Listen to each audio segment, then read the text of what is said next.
존경하는 국민 여러분, 국회의장과 선배 동료 의원 여러분, 그리고 국무총리를 비롯한 국무위원 여러분, 새정치민주연합 대표 안철수입니다. 여의도 국회 주변에 벚꽃이 피었습니다. 꽃 구경 오신 많은 분들이 국회도 함께 찾아주십니다. 저는 그분들을 뵈면서 우리 정치가 어쩌면 저 벚꽃과도 같을지 모른다고 생각했습니다. 선거 때만 되면 마치 벚꽃이 피듯 가진 공약들이 화려한 색과 향기로 치장되지만 선거가 끝나면 바람에 흩날리는 꽃잎처럼 그 약속들도 모두 허공에 쓰러져 버리기 때문입니다. 지금 이 순간도 그렇습니다. 대선 때 주요 공약들이 벚꽃보다 더 허무하게 길바닥에 흩날리고 그중 기초공천 폐지 공약 파기 문제는 이 시간 여야 대립의 가장 중요한 이슈가 되어 있습니다. 참으로 안타까운 일입니다. 존경하는 국민 여러분, 어제 최경환 새누리당 원내대표께서 신당이 추구하는 정강 정책은 우리 새누리당의 정치 철학과 쌍둥이처럼 닮았다고 하셨습니다. 맞습니다. 내세우는 정강 정책의 방향성에서 두 당 사이에 큰 차이는 없습니다. 최소한 말로만 보면 그렇습니다. 하지만 더 쌍둥이 같았던 것은 바로 대선 공약이었습니다. 지난 대선에서 새 후보의 가장 중요한 핵심 공약은 경제민주화, 특권 내려놓기, 국민 대화합이었습니다. 그렇기에 우리 국민들은 셋 중 누가 당선되더라도 최소한 이것만은 실행될 것이라고 추호의 의심조차 하지 않으셨습니다. 아무도 반대하지 않고 모두가 내세웠던 약속이었기 때문입니다. 때문에 이 세 가지는 지금쯤 마땅하게 이루어졌어야 합니다. 국민이 요구했고 모두가 약속했고 그 약속을 믿고 국민이 선택했기 때문입니다. 그런데 현실은 어떻습니까? 먼저 정부 여당에 묻겠습니다.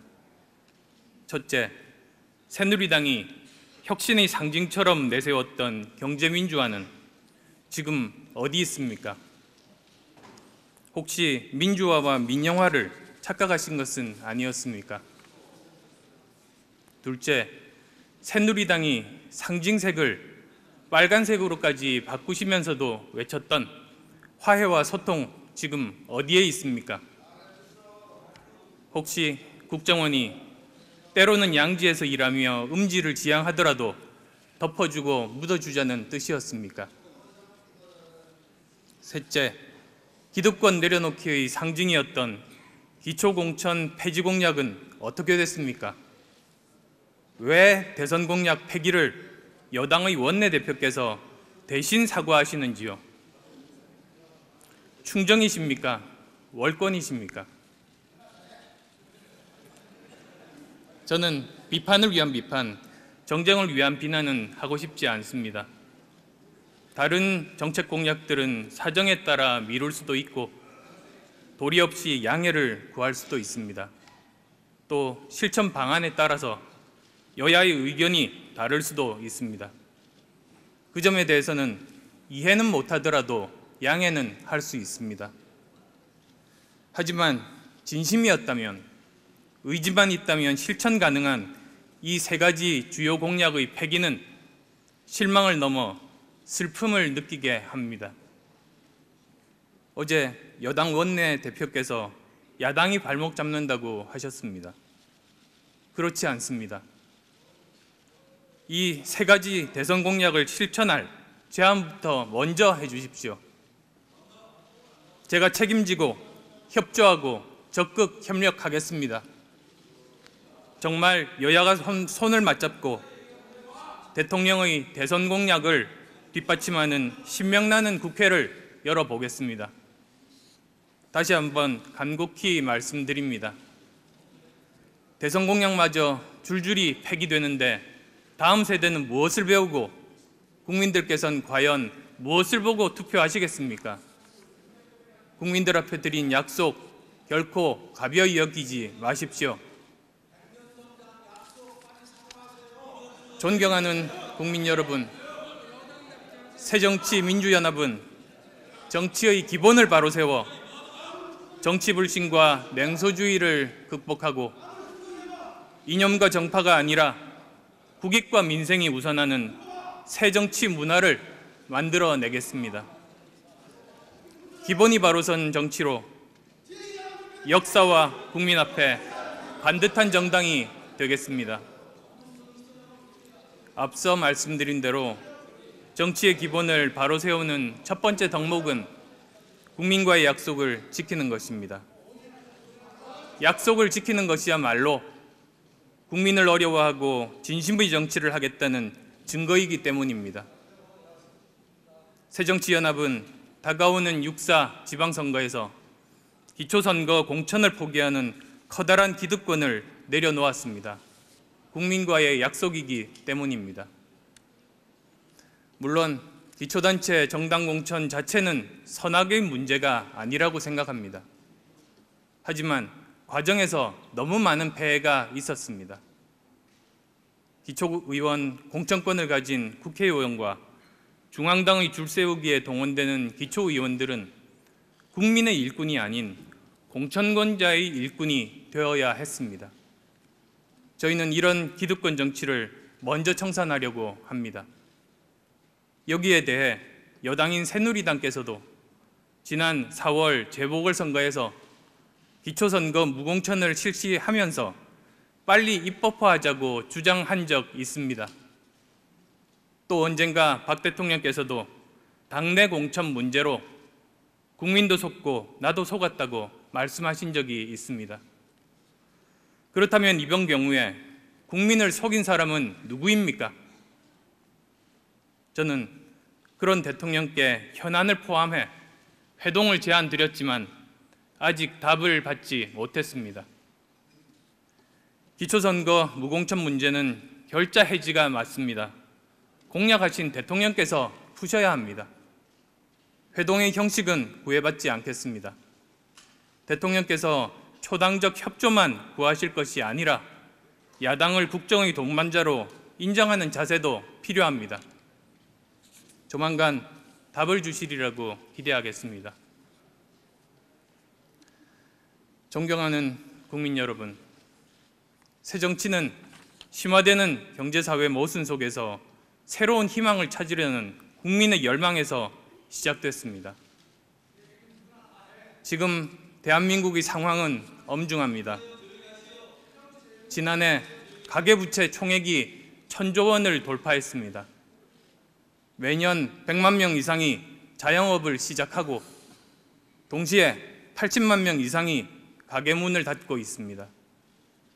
창업과 폐업이 반복되고 사업에 실패한 수많은 자영업자들이 한계 상황으로 내몰리고 있습니다.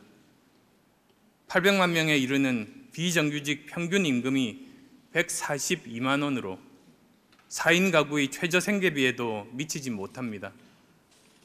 청년 실업률은 14년 만에 2자릿수를 넘었습니다. 폭등하는 전셋값은 고스란히 비지되어 서민들의 어깨를 무겁게 짓누르고 있습니다. 꿈에 부풀어 구입한 주택은 감당하기 벅찬 금융 부채로 빚덩어리로 변해가고 있습니다. 대한민국의 고단한 현실을 가장 잘 나타내주는 통계 수치가 2가지 있습니다. 바로 자살률과 출산율입니다. 자살률은 현재 우리의 삶이 얼마나 각박한가를 보여주는 지표이고, 출산율은 미래에 대한 희망을 보여주는 지표입니다. 대한민국 9년째 OECD 최고의 자살 국가입니다. 또 10년째 OECD 최고의 저출산 국가입니다. 이것이 2014년 대한민국의 우울한 자화상입니다. 그뿐만이 아닙니다. 2026년이면 대한민국은 노인 인구 비율이 전체 인구의 20%가 되는 초고령 사회로 진입하게 됩니다. 성장 잠재력은 급격하게 떨어질 것이며 복지 비용 기하급수적으로 증가할 것입니다. 현재의 모순들을 해결하지 못한 채 맞이하는 2026년, 엄청난 재앙으로 다가올지도 모릅니다. 준비되지 않은 초고령 사회는 엄청난 재정 부담, 심각한 세대 갈등, 격렬한 정치 투쟁을 불러올 것입니다. 불안한 시대에 국민은 묻습니다. 정치는 어디서 무엇을 하고 있느냐고 묻고 있습니다. 우리는 국민의 물음에 답해야 합니다. 모면과 회피라는 무사한이란 자세로는 위기 극복이 어렵습니다. 지금의 엄중한 국면은 정치의 대대적 혁신과 범국가적 대응 체제가 아니면 더욱 악화되고 굳어질 겁니다. 그러나 정부에서는 국정 아젠다만 난무할 뿐 구체적인 실행 계획이나 성과에 대한 이야기는 없습니다.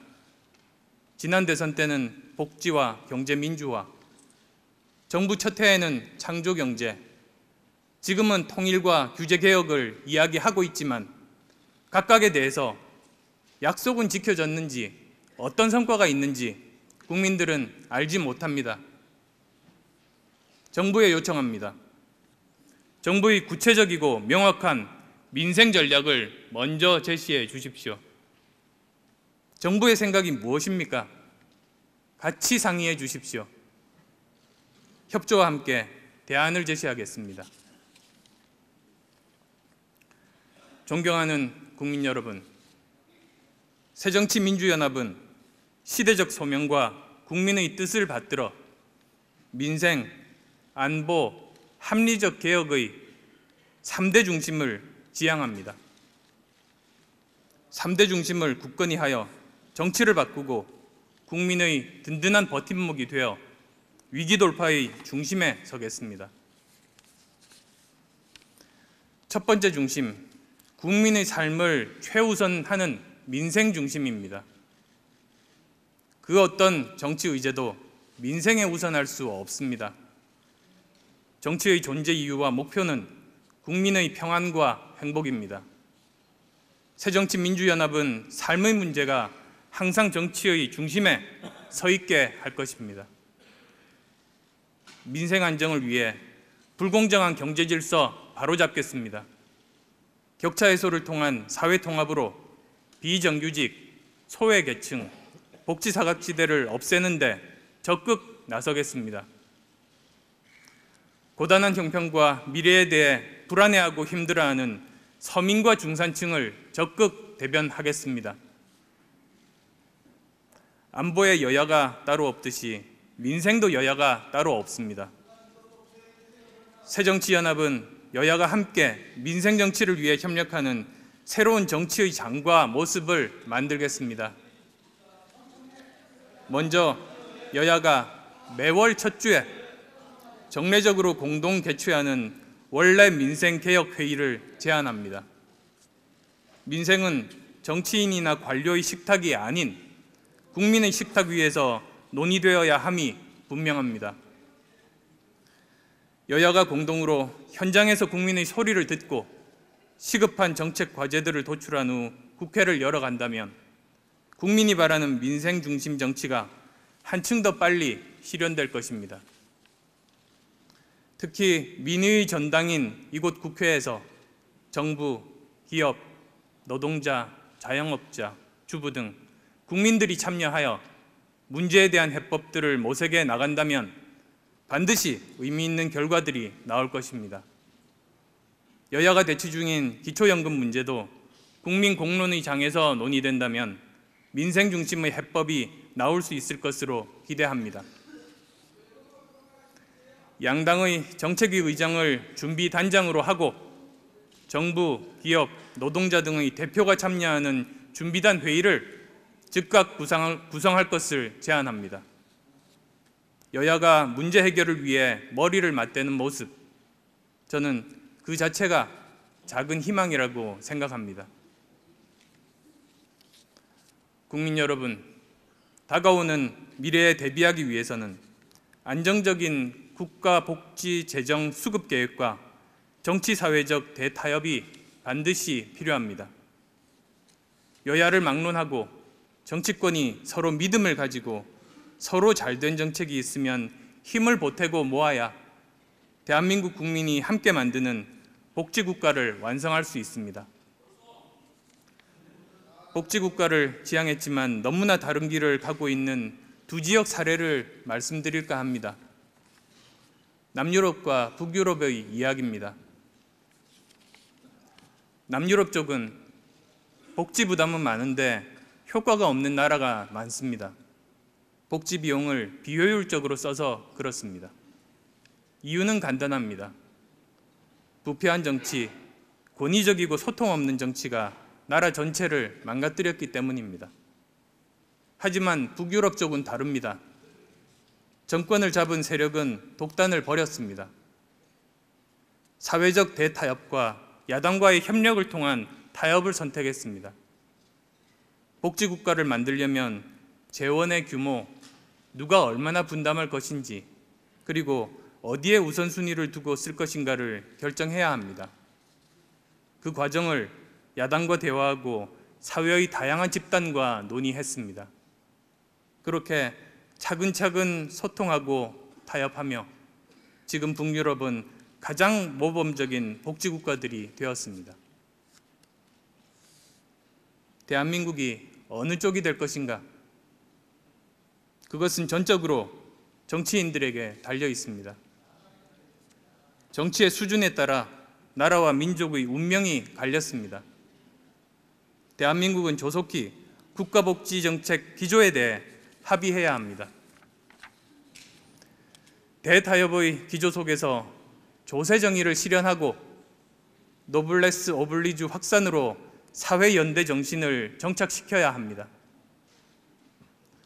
정치, 노사, 그리고 사회 곳곳에 뿌리 박혀 있는 승자 독식의 문화도 시급히 바꿔야 합니다.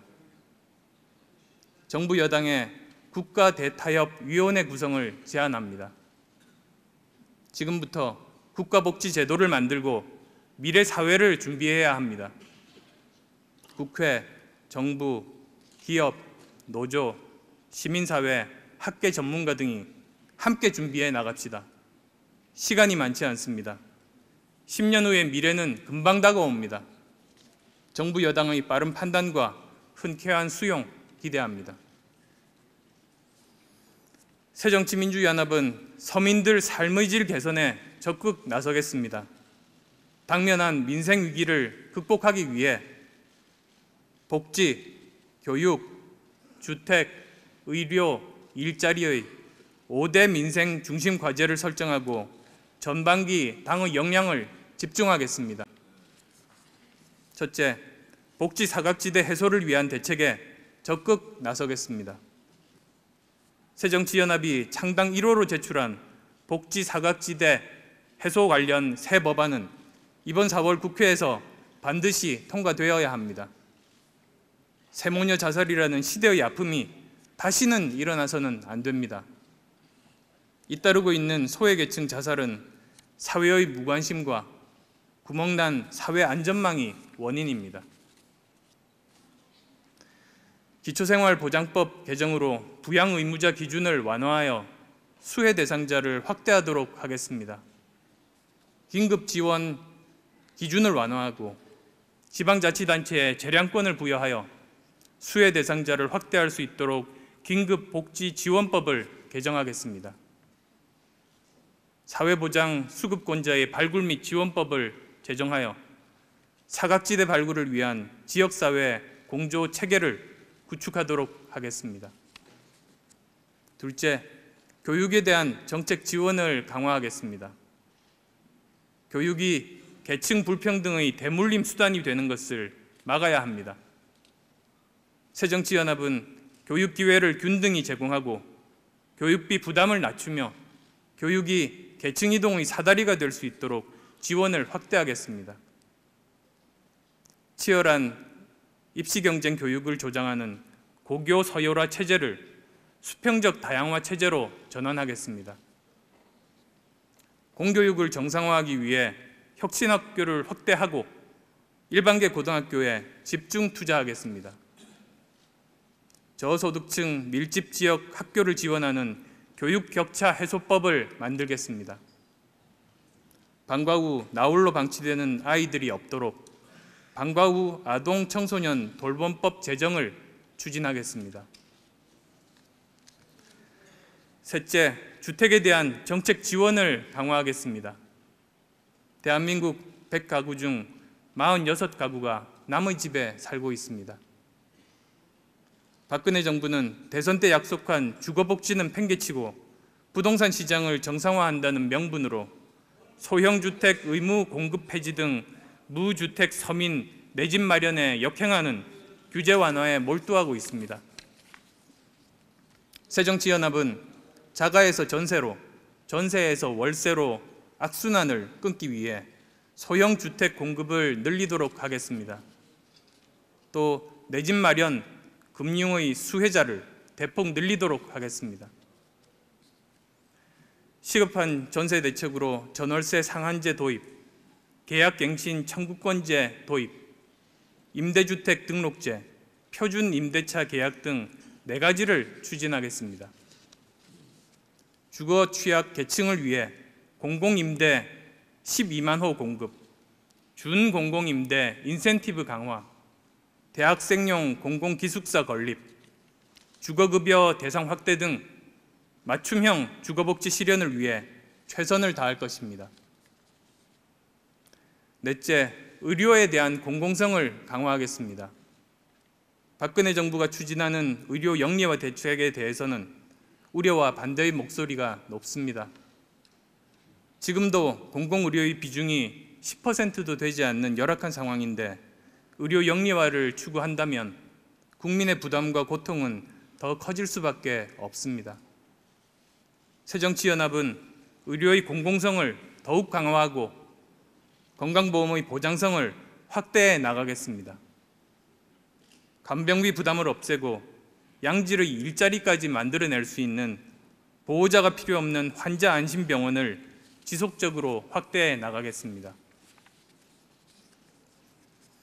지방의료원이나 보건소 등 공공의료체계와 연계해서 저렴한 비용으로 이용할 수 있는 국공립 산후조리원을 대폭 확충하겠습니다.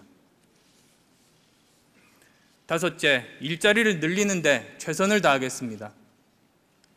일자리가 없어 연애와 결혼과 출산을 포기하는 3포 세대가 늘어나고 있습니다. 새정치연합은 공공부문 상시적 업무 정규직 전환을 지방정부의 공통공약으로 제시하고자 합니다. 이를 민간부문으로 확산시켜 전체 비정규직의 차별 대우와 고용 불안을 해결해 나가도록 하겠습니다.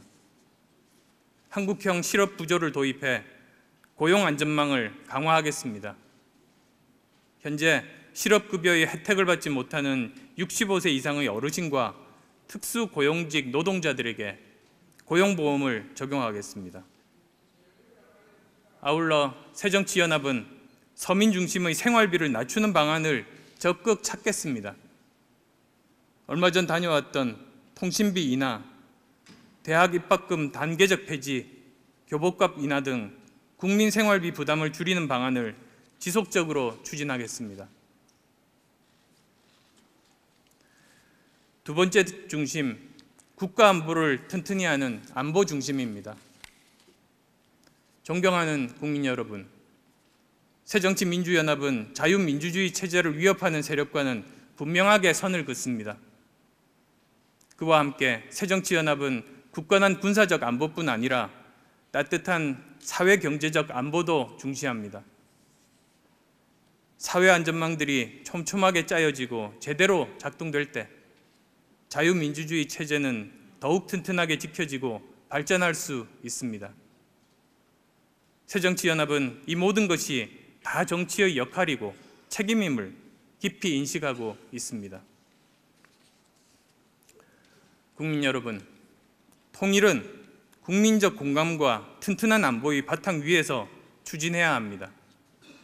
지난달 28일 대통령께서는 옛 동독 지역이었던 드레스덴 공대에서 대북 3대 제안을 발표하셨습니다. 저는 대통령의 드레스덴 구상을 환영합니다. 새정치연합은 정부의 대북 화해 노력을 지지하며 협력할 일이 있다면 적극 나설 것임을 분명하게 약속드립니다. 필요하다면 여야 공동 대북 특사단도 구성해 주십시오. 아울러 제1야당의 대표로서 대통령께 묻습니다. 정부는 지금 남북 정상회담을 추진하고 있습니까? 남북 정상회담은 반드시 필요합니다. 정부에서 정상회담 준비를 하고 있다면 국민과 야당에게도 알리고 협조를 구해야 합니다. 남북 정상회담이 정권의 독점물이던 시대는 지났습니다. 분명하게 답변해 주시기 바랍니다. 남북 정상회담은 국민의 지지와 공감 속에서 이루어져야 합니다.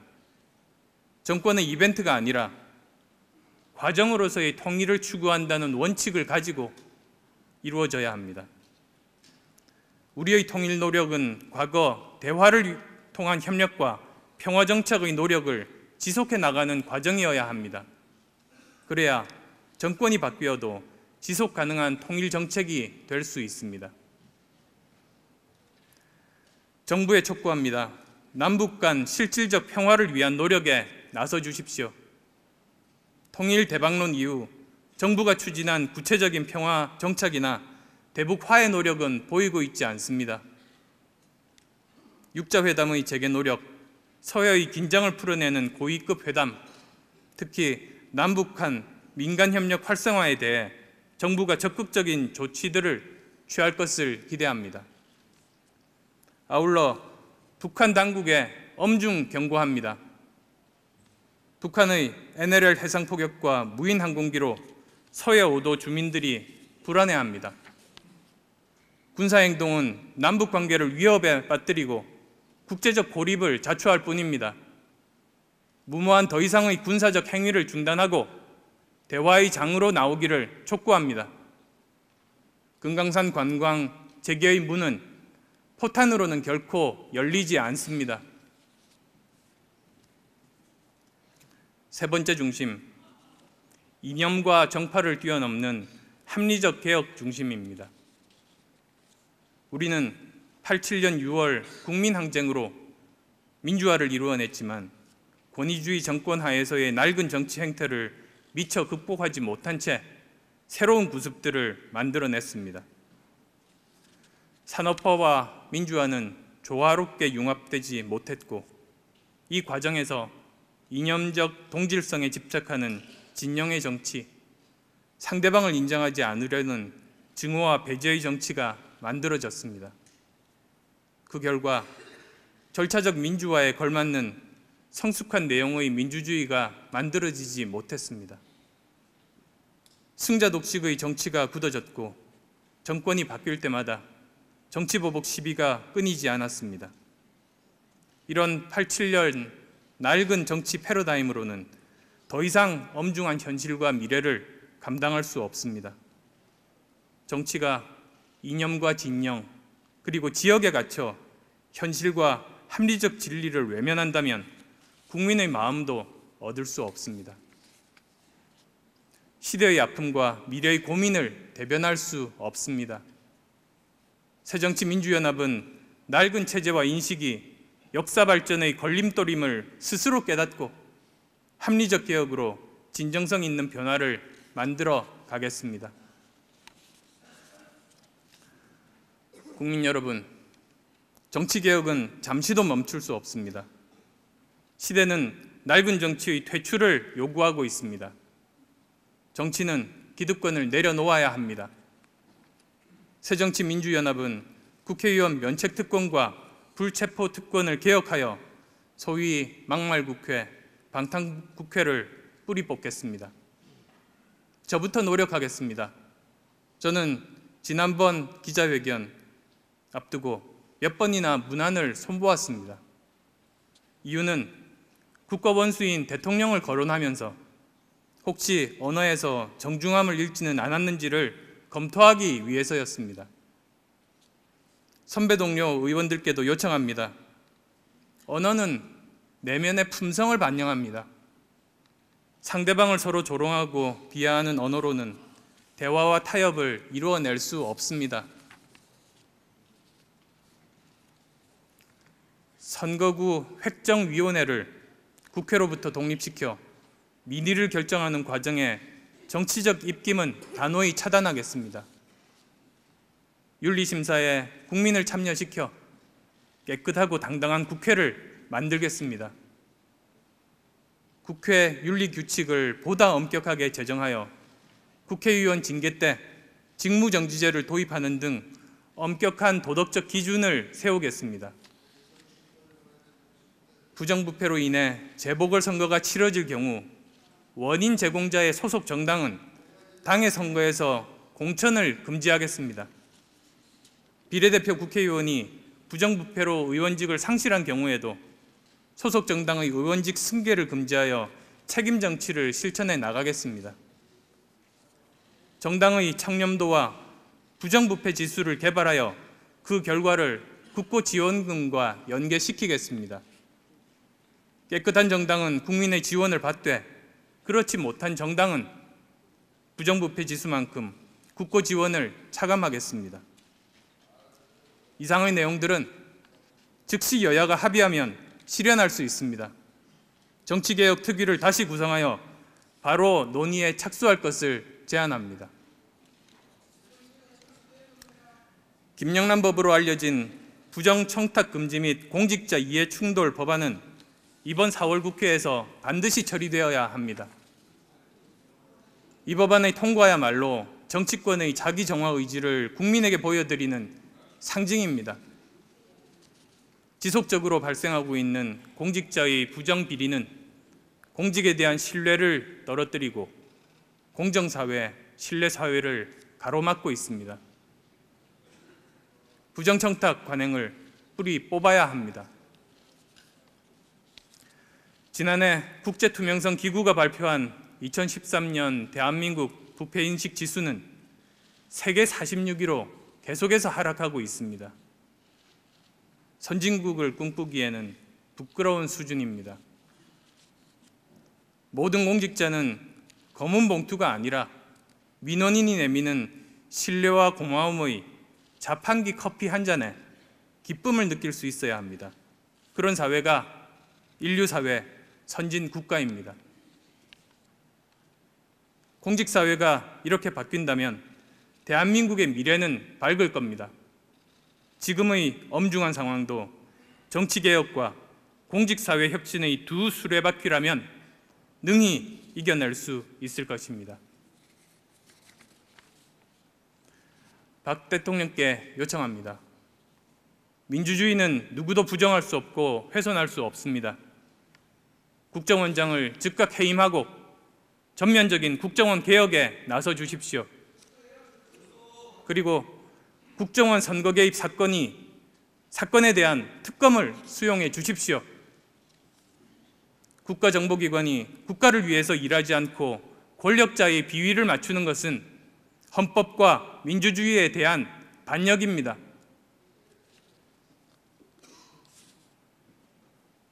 국민 여러분, 새정치민주연합은 국정원과 검찰을 비롯한 국가권력 기관에 대한 민주적 통제를 한층 강화해 나가겠습니다. 당에 국가권력기관 개혁특별위원회를 설치해서 국정원에 대한 상시적인 조사, 감독 등 권력기관에 대한 합리적인 국민의 통제 방안을 마련하고 그 결과를 국민 여러분께 보고드리겠습니다. 저는 새정치연합이 이상 말씀드린 3대 중심을 분명히 하고 진정성 있게 실천해 나간다면 엄중한 상황과 정치의 변화를 반드시 이끌어낼 것이라고 확신합니다. 존경하는 국민 여러분, 대한민국은 정의로운 사회로 번영해야 합니다. 달리기 경기를 예로 들겠습니다. 첫째, 달리기를 시작할 때 모두 같은 선에서 동시에 출발해야 합니다. 둘째, 달리는 과정에서 어떤 반칙이나 특권도 허용하지 않고 공정하게 겨루게 하는 규칙이 있어야 합니다. 그리고 그게 잘 지켜지는지 심판이 감시해야 합니다. 셋째, 경기가 끝난 후에도 아깝게 탈락한 경우에는 재도전의 기회를 주어야 합니다. 이 기준으로 우리 대한민국을 보면 어떻습니까? 출발하는 선이 다 다릅니다. 기득권이 대물림되어 수혜자는 앞서갑니다. 기회의 사다리가 되어야 할 교육마저 부모의 부의 격차에 따라서 출발선이 달라집니다. 경쟁 과정에서도 공정한 질서가 지켜지지 못하고 있습니다. 중소기업과 대기업 문제, 골목 상인과 대기업 문제를 보면 답이 나옵니다. 규제 철폐 필요합니다. 그렇지만 감시 기능은 강화해야 합니다. 운동 경기에서 규칙이 너무 복잡하면 선수가 위축될 수 있으니 규정 간소화하는 게 좋습니다. 그렇지만 심판까지 빼버리면 반칙을 통제할 수 없습니다. 규제 철폐를 감시 철폐로 혼동하는 우를 범하지 말아야 합니다. 마지막으로 경쟁에서 진 분들의 패자부활전이 이루어지지 못하고 있습니다. 저는 우리 대한민국이 누구나 같은 선에서 출발하고 공정하게 경쟁하며 열심히 노력해도 실패했을 때 다시 일어설 수 있는 기회를 가질 수 있는 나라를 만들고 싶습니다. 정의로운 사회, 대한민국으로 변형시키겠다는 꿈을 갖고 있습니다. 국민 여러분, 새정치민주연합은 결코 창당 정신과 초심을 잃지 않겠습니다. 스스로 부단히 혁신하며 미래를 개척하고 위기 극복의 새 길을 찾아가겠습니다. 한국 정치의 대변화를 이끌어내 반드시 새 정치의 시대를 열어가겠습니다. 경청해 주셔서 감사합니다.